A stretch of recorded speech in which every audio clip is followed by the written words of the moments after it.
Oh Señor y Dios Padre nuestro, te damos gracias. Gracias porque tú eres un Dios de poder, de gloria, un Dios que muestra todo su poderío, toda su soberanía. Nos muestra que estás en el control de todas las cosas, porque incluso en este momento en el cual alejados físicamente estamos, pero estamos unidos por tu Espíritu, Señor, preparándonos para escuchar tu palabra, Señor, que va a salir de boca de nuestro hermano Marcelo, el Chelo. Quítalo a él, ponte tú, Señor, y háblanos al corazón. Danos la cuota de palabra que necesitamos, Señor, para ser pegados a tu mano, confiando ciegamente, Señor, en que tú tienes un propósito para cada uno de nosotros con esto que nos está pasando, porque no ignoramos, Señor, que tú estás en el control de esto. Tú sabes de esto y tú sabías de antemano que esto iba a pasar, porque tu palabra está escrita y ahí dicen que en estos tiempos van a venir y que oiremos de guerra.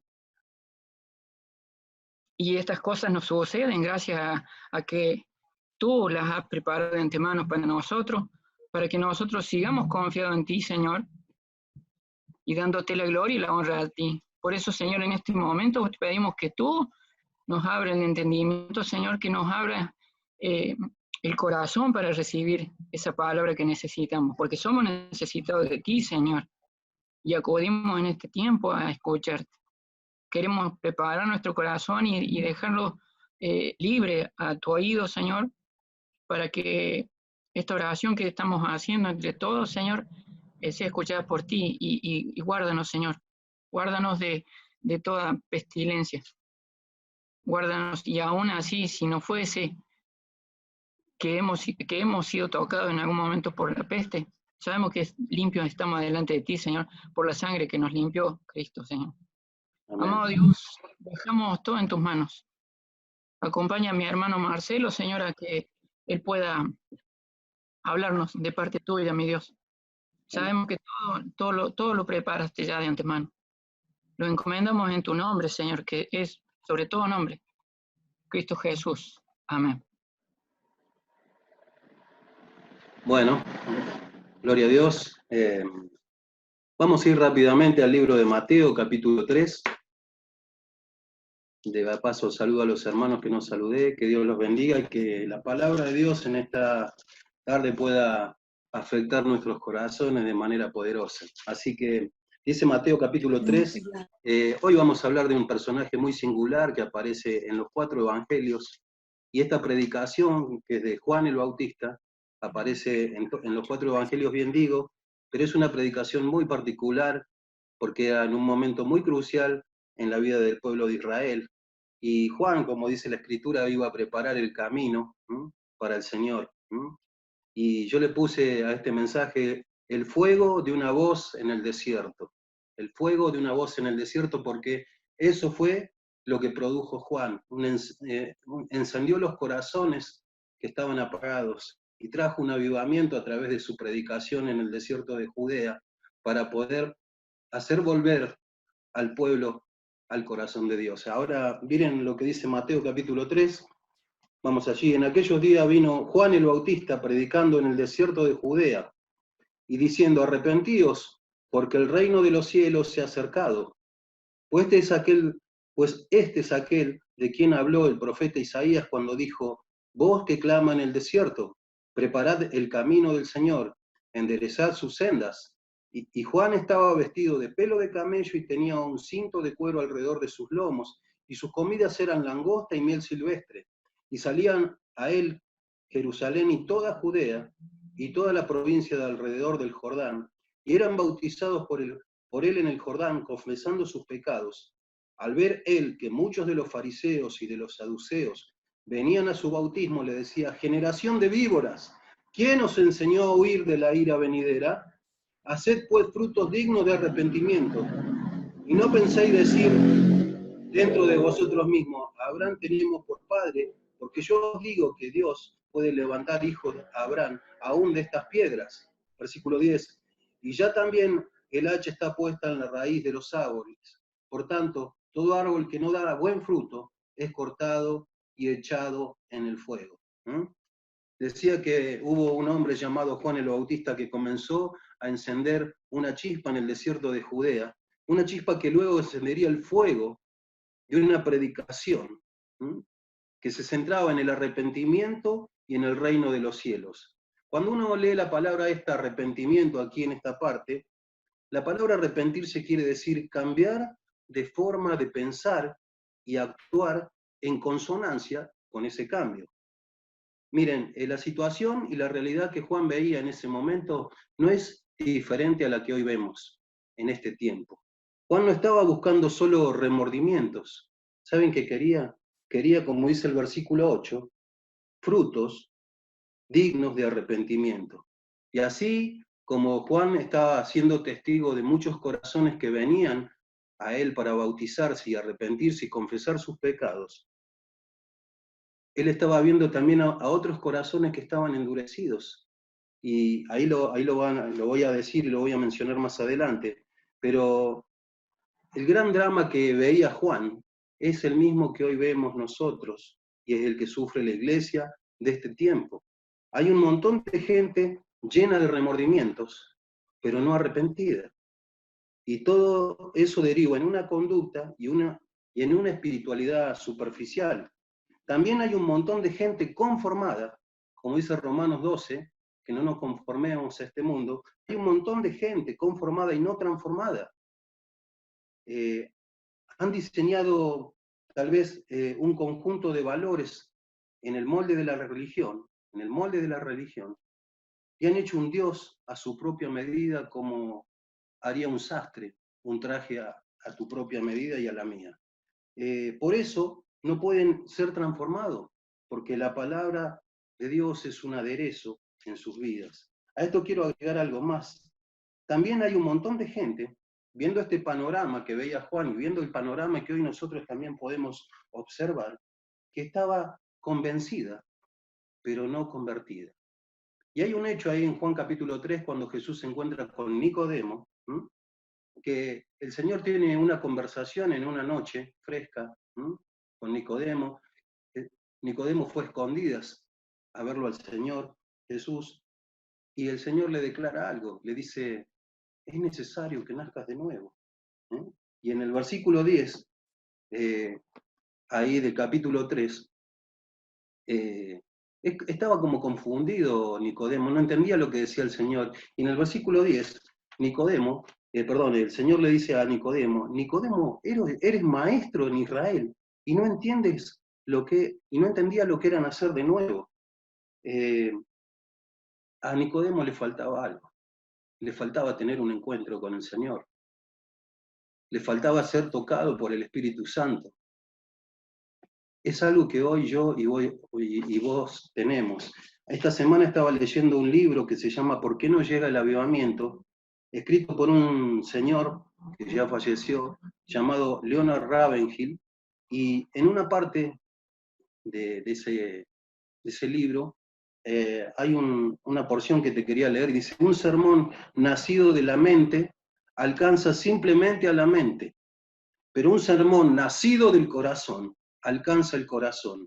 Con la bendición de Dios, un predicador espiritual producirá gente espiritual. ¿Y saben qué? Creo que Nicodemo estaba buscando eso de alguna manera. Estaba cansado de la religión, él tenía muchísimo conocimiento de la ley, pero le faltaba algo. Le faltaba la presencia del Espíritu Santo. ¿Y saben qué? Por eso no podía ser transformado. Hay, como decía antes, muchas personas que fueron convencidas, pero no convertidas. Y queridos hermanos, las buenas intenciones nos bastan. Hay que tomar decisiones que continuamente nos conduzcan a Dios, que constantemente nos lleven a la presencia de Dios. Ahora, hay algo que Juan sabía y conocía perfectamente. ¿Sabe qué sabía Juan? Sabía qué clase de personas se estaba dirigiendo. Seguramente dentro de este despertar de esta curiosidad de saber quién era el que estaba en el desierto de Judea predicando, muchos curiosos llegaron hasta él. Y entre ellos llegaron los fariseos y los saduceos. Pero también siempre se acercó a él un remanente fiel. En todos los tiempos siempre hubo un remanente fiel. ¿Mm? Y en el versículo 7 parece que Juan a esta gente la trata con dureza. Miren lo que dice. Al ver que muchos de los fariseos y de los saduceos venían a su bautismo, le decía: generación de víboras, ¿quién os enseñó a huir de la ira venidera? Generación de víboras. Qué palabras muy duras que usa Juan acá. Y esta palabra viene, según el diccionario Vine, de un verbo que significa procrear, engendrar, y saben que denota la descendencia de humanos como animales. Y una traducción dice también: serpiente, hijos de víboras, ¿cómo podréis escapar de la condenación del infierno? Y aquí no estamos hablando, hermano, de culebritas. Estamos hablando de una generación de serpientes del diablo, que Juan mencionó, y el Señor identificó en los evangelios como la cizaña mezclada con el trigo. Un pueblo que no es pueblo. Juan agrega una pregunta que dice: ¿quién les enseñó a huir de la ira venidera? ¿Y saben qué? La respuesta la tenían ellos mismos. ¿Saben por qué? Porque ellos, como muchas veces nosotros, diseñaron un sistema religioso patentado en la hipocresía y la apariencia. En Isaías 29:13, según la versión internacional, dice, el Señor dice: este pueblo me alaba con la boca y me honra con los labios, pero su corazón está lejos de mí. Su adoración no es más que un mandato enseñado por hombres. ¿Qué quiere decir esto en pocas palabras? Que la religión se aprende, hermanos, pero la devoción y la espiritualidad se viven. Aunque podemos también vivir en una religión, pero no tener así una relación con Dios. Para los fariseos la palabra de Juan era muy dura, llamarlo generación de víbora a nosotros. ¿Te imaginas esto vos? Dice, le estaba advirtiendo algo Juan, que no confiaran en su linaje judío para la salvación, sino que se arrepintieran e hicieran frutos dignos de arrepentimiento. Y esto fue lo que mantuvo a los fariseos fuera del agua. ¿Y saben qué? Estos se quedaron a la orilla del Jordán, pero mandaron después algunos cronistas, algunos periodistas, para que tuvieran con Juan una pequeña entrevista.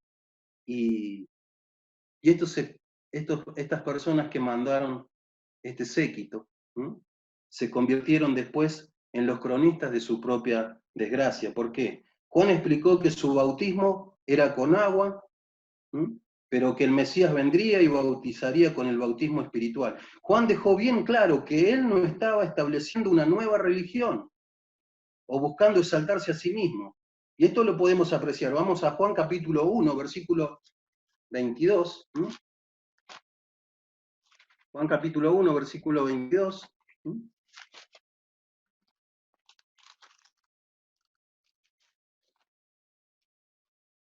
Vamos a leer del 19. Este es el testimonio de Juan. Cuando los judíos enviaron de Jerusalén sacerdotes y levitas para que le preguntasen: ¿tú quién eres? Confesó y negó, y no negó, sino confesó: yo no soy el Cristo. Y le preguntaron: ¿qué pues? ¿Eres tú Elías? Dijo: no soy. ¿Eres tú el profeta? Y respondió: no. Le dijeron: pues, ¿quién eres? Para que demos respuesta a los que nos enviaron. ¿Qué dices de ti mismo? Dijo: yo soy la voz de uno que clama en el desierto. Quiero detenerme en algunas preguntas que le hicieron estos cronistas de la desgracia, digo yo. Hicieron 2 o 3 preguntas relevantes. Le dijeron: ¿quién eres? Y le preguntaron: ¿qué dices de ti mismo? Y yo me preguntaba para mí, te lo pregunto a vos en esta tarde: ¿qué pasaría si a vos y a mí nos preguntaran lo mismo? Creo que estas preguntas son profundas si las contestamos con sinceridad, con honestidad. Pero generalmente, cuando nos preguntan quién somos, nuestra respuesta sabe rumbear para el lado de nuestra profesión o de lo que tenemos. Y no decimos a primera, somos hijos de Dios, redimidos por la sangre de Jesús. ¿Por qué? Porque tal vez nos pueden tomar como fanáticos o religiosos. ¿Quién sos? ¿Te preguntaste esto? Yo me lo pregunté cuando estaba leyendo este relato. ¿Quién sos, Marcelo? ¿Qué decís de vos mismo? ¿Qué hay detrás tuyo? ¿Qué hay detrás de nosotros? La verdad que Juan no tenía nada que ocultar. Pero él en ningún momento sacó sus credenciales. ¿Saben por qué? Él no dijo, miren muchachos, soy del linaje sacerdotal, soy hijo de Zacarías y Elizabeth. ¿Mm? Seguramente la conocen, ellos me concibieron ya de edad avanzada. No hizo falta eso.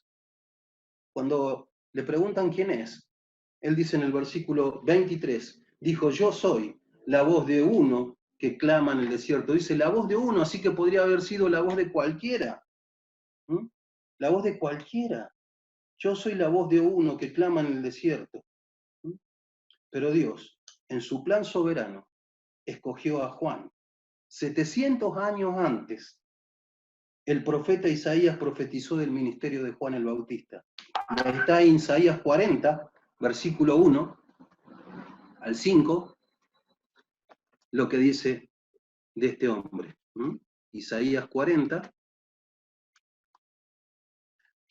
Consolaos, consolaos, pueblo mío, dice vuestro Dios. Hablad al corazón de Jerusalén, decidle a voces que su tiempo es ya cumplido, que su pecado es perdonado, que doble ha recibido de la mano de Jehová por todos sus pecados. Vos que clama en el desierto, preparad el camino a Jehová, enderezad calzada en la soledad a nuestro Dios. Todo valle sea alzado, y bájese todo monte y collado, y lo torcido se enderece, y lo áspero se allane. Y se manifestará la gloria de Jehová, y toda carne juntamente la verá, porque la boca de Jehová ha hablado. Qué fabuloso es saber y pensar que este pasaje que se pronunció 700 años antes de la boca de Isaías se iba a cumplir en la vida de este hombre tan singular que se llamaba Juan. Ahora, 700 años antes, Juan dijo ante la entrevista de Fariseos TV, declaró algunas preguntas. ¿Tú quién eres?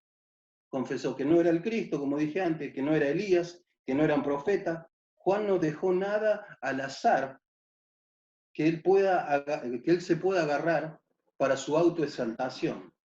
Inclusive dijo que no era digno de atar la correa del calzado que el que venía detrás de él. Y ¿saben qué? Hay algo maravilloso.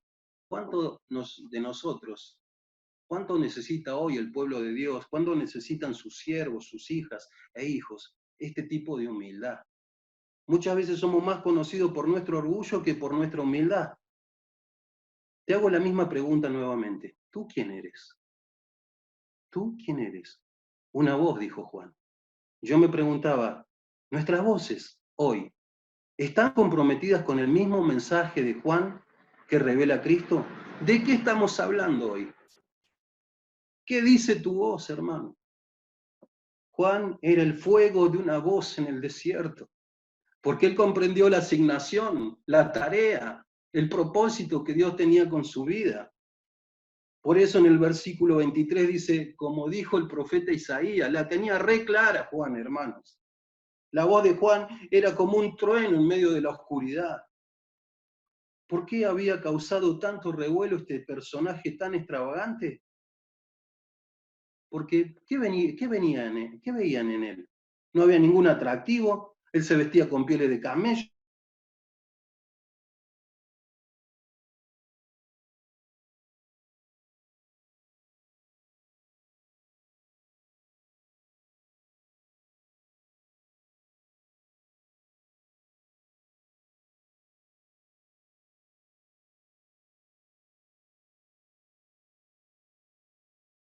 Que prepararon a Juan para ser y convertirse en el hombre que fue en el desierto.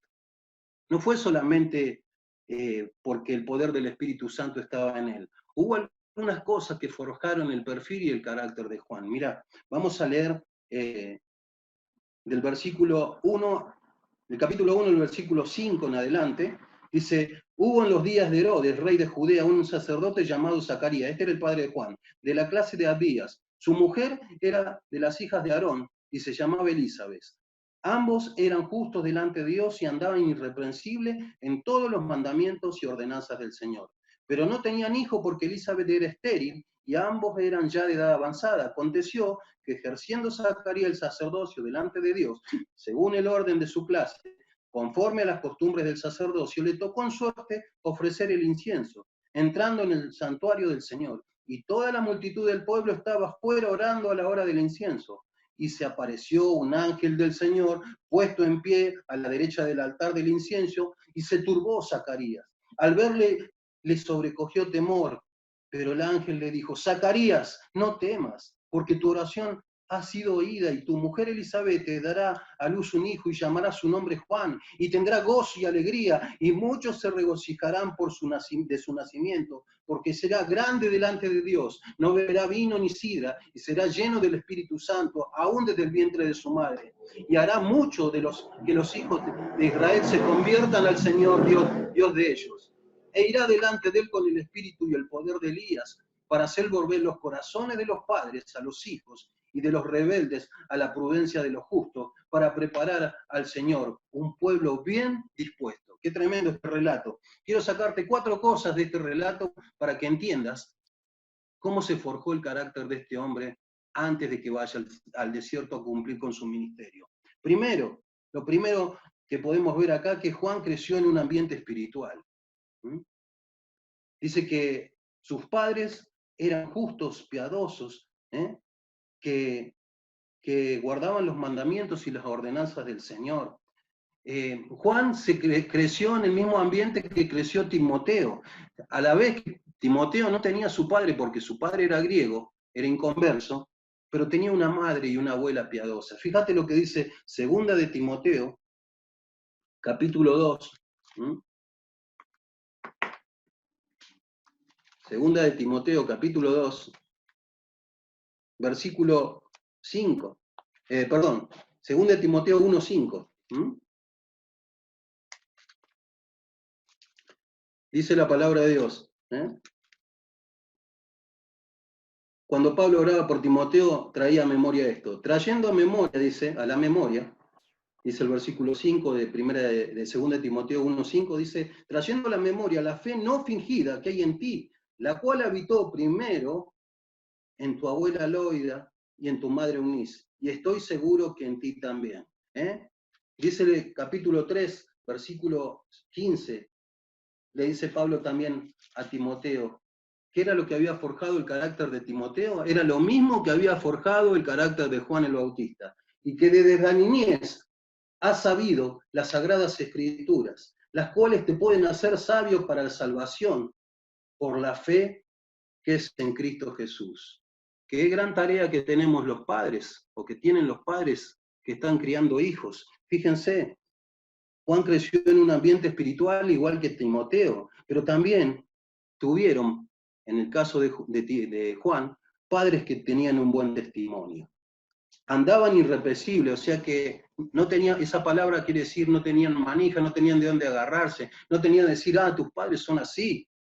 Eran irreprensibles en todos los mandamientos y ordenanzas del Señor. Tercero, otra cosa que tenían, había una vida de oración. Fíjense lo que dice el versículo 13. Pero el ángel le dijo a Zacarías, no temas, porque tu oración ha sido oída, y tu mujer Elizabeth te dará a luz un hijo, y llamará su nombre Juan. Dice, y tendrás gozo y alegría, y muchos se regocijarán de su nacimiento. Había una vida de oración. ¿Saben qué? Este es el resultado de un padre que ora por su hijo para que sean fieles a Dios. ¿Cuándo fue la última vez, me preguntaba a mí, que mi mujer me vio de rodillas delante de Dios? ¿Cuándo fue la última vez que vos, esposa, tu esposo, tus hijos te vieron de rodillas delante de Dios? ¿Cuándo fue la primera vez, hijos, hijas, que tus padres te vieron de rodillas delante de Dios? Este es el resultado de un padre que ora por sus hijos para que sean fieles a Dios. Había una vida de oración, pero también saben que había había una autoridad que los respaldaba. Dice el versículo 15, porque será grande delante de Dios, no beberá vino ni sidra. Esto se llama integridad. Y será lleno del Espíritu Santo, aún desde el vientre de su madre. Qué tremendo. Y hará que muchos de los hijos de Israel se conviertan al Señor Dios de ellos. E irá delante de él con el espíritu y el poder de Elías, para hacer volver los corazones de los padres a los hijos y de los rebeldes a la prudencia de los justos, para preparar al Señor un pueblo bien dispuesto. Qué tremendo que es esto, hermano. Esta es la razón por la cual la voz de Juan era potente en el desierto. Tenía autoridad, tenía alguien que los respaldaba. Era un megáfono de Dios lleno del Espíritu Santo. ¿Qué más dijo el Bautista, además de ser una voz? ¿Qué más dijo de sí mismo? Dijo poco de sí mismo, pero dijo mucho del Señor. ¿Cuántas veces nosotros decimos tanto de nosotros y nada de Dios? Dijo que Él era el que preparaba el camino del Señor, ahí en Mateo capítulo 3, versículo 3. ¿Y saben qué? En tiempos antiguos, antes de que un rey visitara alguna parte de su reino, se enviaba un mensajero, un heraldo, delante de él para que preparara el camino. Y esto incluía la preparación del camino, si había baches, si había pozos, y era la preparación para el pueblo que lo iba a recibir también. Me preguntaba, ¿cómo preparamos el camino de otros corazones para que conozcan y disfruten de la presencia del Rey de Reyes en sus vidas? Sería bueno que otras personas puedan transitar este camino, porque te ven a vos, me ven a mí, continuamente caminando por él y anunciando al que viene. Y hablando de caminos, fíjate que hay dos caminos que se entrelazan acá. Juan preparó el camino para el Mesías, en el desierto de Judea, predicando el bautismo del arrepentimiento. Y hay un enlace acá, tremendo. Y Jesús iba a preparar el camino al Padre para que vos y yo tengamos acceso a Él también. Jesús dijo, yo soy el camino, la verdad y la vida, y nadie llega al Padre si no es por mí. Hebreos capítulo 4, versículo 16, nos revela que entramos confiadamente ante el trono de la gracia y con libertad. Ahora esta frase, acerquémonos confiadamente al trono de la gracia, denota en su traducción original la idea de entrar al trono o a la corte de un rey con libertad. Y este suceso está graficado también en el libro de Esther, en el capítulo 5, versículo 2, cuando el rey levanta el cetro de oro a Esther en señal de que ella podía acceder a su presencia.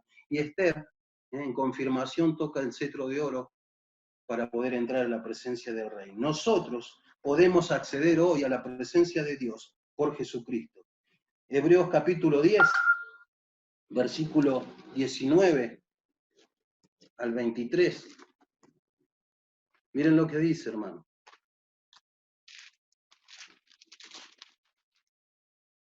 Dice la palabra de Dios.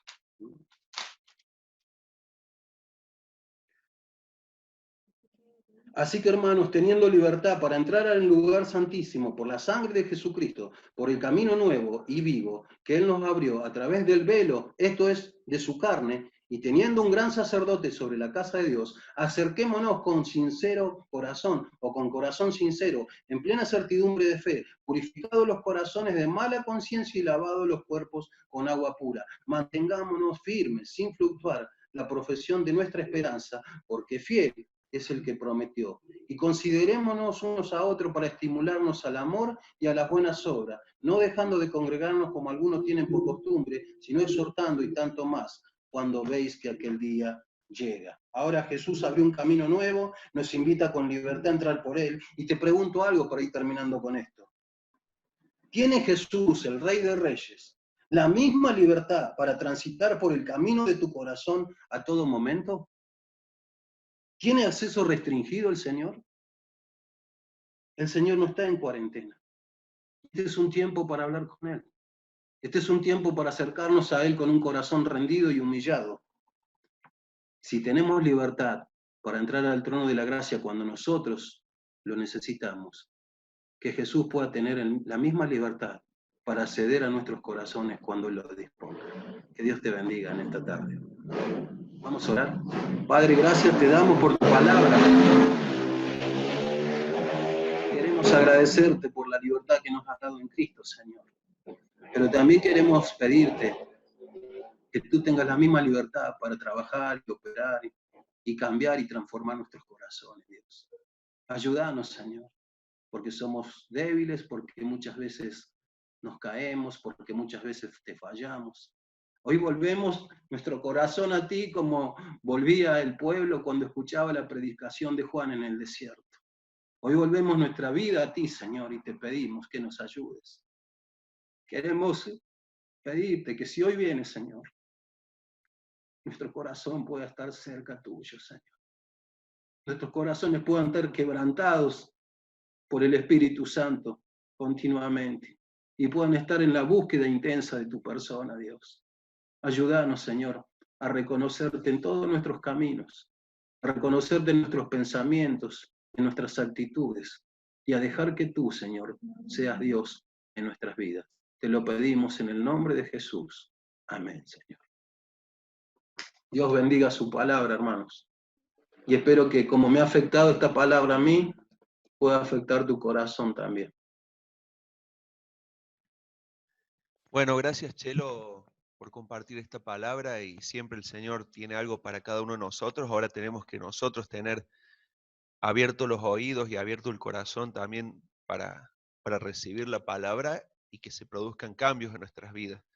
Porque no escuchar es simple y fácil, pero hay que ser muy noble, humilde, sencillo y entregado al Señor para que eso que escuchamos produzcan cambios.